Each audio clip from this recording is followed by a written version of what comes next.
രാഷ്ട്രീയക്കാരെന്ന് പറയുമ്പോൾ എല്ലാവരും ഇപ്പം ഞാൻ ഗവർണറായി കഴിഞ്ഞാൽ പിന്നെ രാഷ്ട്രീയ പാർട്ടികളുടെ അംഗത്തിൽ രാജിവെച്ചിട്ട് വേണം ഗവർണർ സ്ഥാനമെടുക്കാൻ. അപ്പം അതുകൊണ്ട് ഞാനിപ്പോൾ രാഷ്ട്രീയ പാർട്ടികളാണ്, പക്ഷേ എൻ്റെ രാഷ്ട്രീയം എല്ലാവർക്കും അറിയാവുന്നതുമാണ്.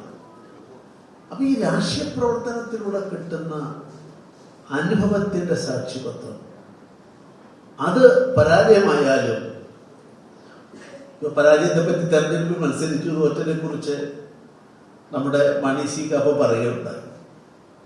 പക്ഷെ തോൽവിയാണ് എപ്പോഴും പലപ്പോഴും അറിയാതെ നന്നായി വരുന്നതെന്ന് കരുതുന്ന ഒരാളാണ് ഞാൻ. ചെങ്ങന്നൂരിൽ ഞാൻ പൊതുവെ എൻ്റെ പാർട്ടിയിൽ ഒരു സ്ഥാനവും ഇതുവരെ ചോദിച്ചിട്ടില്ല. ഇപ്പോഴത്തെ ഗവൺമെൻറ് സ്ഥാനം ഉൾപ്പെടെ ഒന്നിനു വേണ്ടിയും ആരെയും സമീപിച്ചിട്ടില്ല. എല്ലാം തന്നു, ദൈവം തന്നു, എൻ്റെ പ്രസ്ഥാനം തന്നു, അതിൽ സംതൃപ്തനാണ്. പക്ഷെ ചെങ്ങന്നൂരിൽ എന്നെ നിർബന്ധപൂർവ്വം പ്രസ്ഥാനം നിശ്ചയിച്ചു. എനിക്ക് വേറെ മാർഗം ഉണ്ടായിരുന്നില്ല, ഞാൻ സ്ഥാനാർത്ഥിയാകുമ്പോൾ. അപ്പം അവിടെ 2006 തെരഞ്ഞെടുപ്പിൽ ഞാൻ മത്സരിക്കുന്ന പാർട്ടിക്ക് കിട്ടിയ വോട്ട് 7000 മറ്റോ ആണ്. പിന്നെ അത് 9000 2016 ഞാൻ മത്സരിക്കുമ്പോൾ അത് 44,000 ഉയർന്നു. അപ്പം ജയിച്ചില്ല. ഏതാനും വോട്ടുകളൊക്കെ കിട്ടി ജയിക്കുമായിരുന്നു.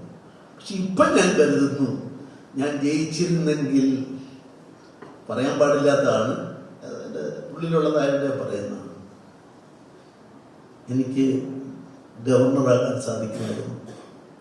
ചെങ്ങന്നൂരിലെ ഒരു MLA ആയി ജനസേവനം ചെയ്യാൻ സാധിക്കുമായിരുന്നു. പക്ഷെ അപ്പോൾ വ്യക്തിപരമായി അവിടെ തോറ്റത് കൊണ്ട് എനിക്കൊരു ഗവർണർ സ്ഥാനം കിട്ടി എന്നുള്ളതാണ് വസ്തുത.